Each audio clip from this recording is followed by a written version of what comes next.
Hello and welcome. This is IEP Clinic goals. In this video, I will break down what IEP goals are, how they're written, and how you can support your child's progress. By the end, you'll feel more confident reading and using your child's IEP goals at home and at school. And just as a disclaimer, none of the information provided today is intended as legal or medical advice. By the end of the session, you will learn what IEP goals are and the different types of goals. You'll understand what SMART goals are. You'll get tips on what to look for in your child's IEP goals, and you'll be able to review your child's IEP goals with confidence. Let's start by answering the first question. What exactly are IEP goals? So IEP goals explain what a student is expected to work on and make progress toward over the course of the school year. These goals are individualized, meaning they're based on the student's specific strengths and needs, not a one-size-fits-all standard.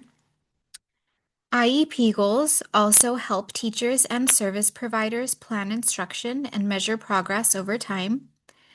Parents can find the goals section directly in their child's IEP document, where each goal is written out along with how progress will be tracked and shared with you.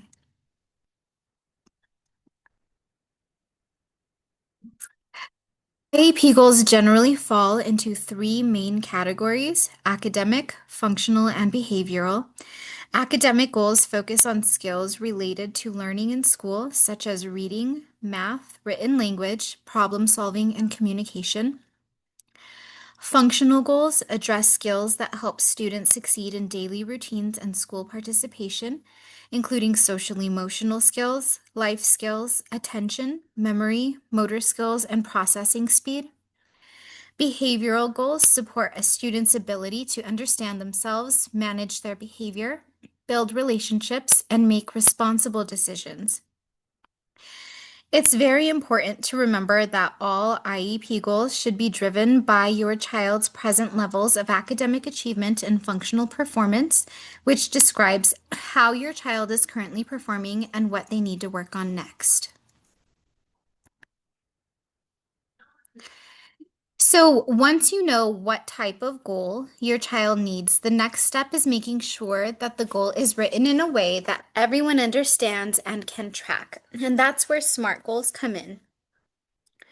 SMART goals help ensure that the IEP goals are clear and meaningful. So they should be specific, which means the goal should clearly name the skill or subject area that describes exactly what the student is working toward.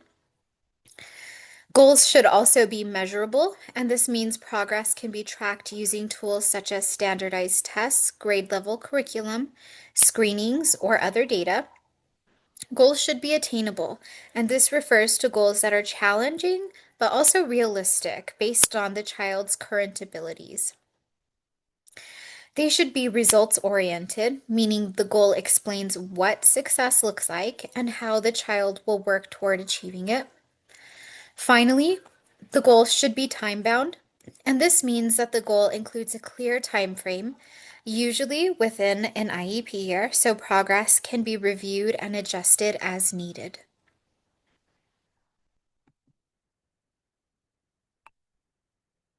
This example shows what specific looks like in a SMART IEP goal. So the highlighted section of this goal is naming the specific area of need. The goal clearly names the skill area, which is reading, and identifies the student's grade level and expectations. It also includes the target result, reading 120 words per minute with no more than 2 to 3 errors, so everyone understands what success looks like.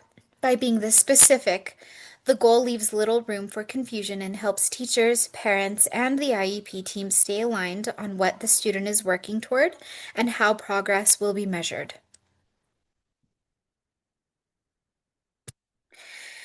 The example that is highlighted in purple demonstrates the measurable part of a SMART goal. The goal explains exactly how Maria's progress will be tracked using a data collection form while she reads grade level material, including specific measurements such as words per minute and number of errors. This ensures that progress can be monitored objectively over time.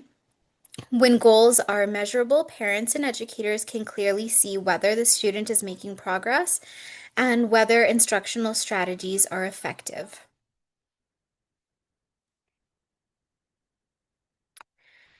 So this example in green demonstrates the attainable part of a SMART goal. The goal states that within 1 year and when given fifth grade reading material, Maria will read 120 words per minute with 2 to 3 errors, measured using a data collection form and monitored by the special education reading teacher. The goal is designed to be challenging but realistic for Maria based on her current reading level and progress data. It takes into account where she is now and what meaningful growth looks like within one IEP year. Attainable goals help students stay motivated and successful while pushing them to make appropriate progress without setting expectations that are unrealistic or too overwhelming. The example in blue shows how a goal is results oriented. The goal clearly describes what Maria will be able to do by the end of the year, reading 120 words per minute with limited errors, and explains how her progress will be monitored. By focusing on the outcome and method for tracking progress, the goal helps the IEP team stay focused on results rather than just activities. Results-oriented goals make it clear what success looks like and how the child will work toward achieving it.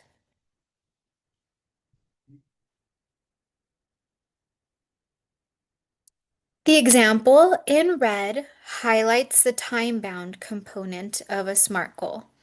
The goal includes a clear time frame within 1 year, which is typical for IEP goals and aligns with the annual IEP review process. Having a defined timeline helps the IEP team monitor progress throughout the year and make adjustments if needed. It also lets parents know when progress toward the goal will be reviewed and discussed, ensuring accountability and ongoing communication.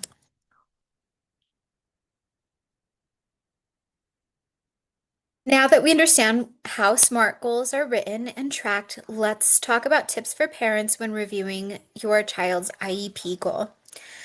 Just a few things to consider when reviewing your child's goals. Know your child's rate of progress. So, is the goal reasonable for your child to achieve within the IEP year? Is the skill that's mentioned in the goal something that will benefit your child in the long run? You might want to consider avoiding too many goals.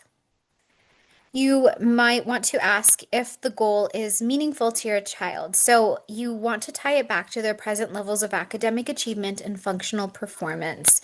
You can find that also in your child's IEP. And know how and how often your child's progress will be reported to you.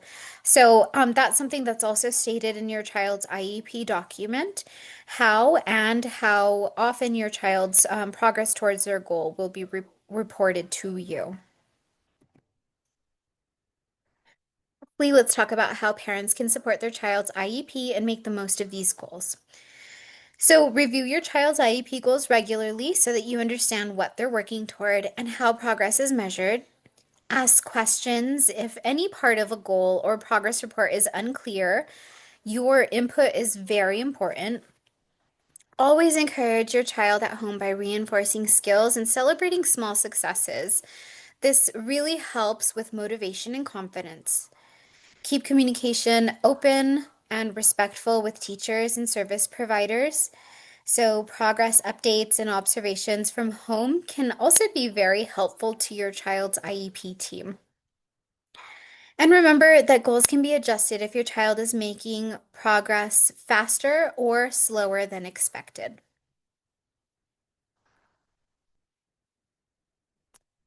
So, using the information that you learned today, review your child's IEP goals And if you have any questions or need any further support or would like an IEP review with one of our family specialists, please feel free to contact us at the number provided on your screen, and we would be happy to help you. And thank you so much for watching the video.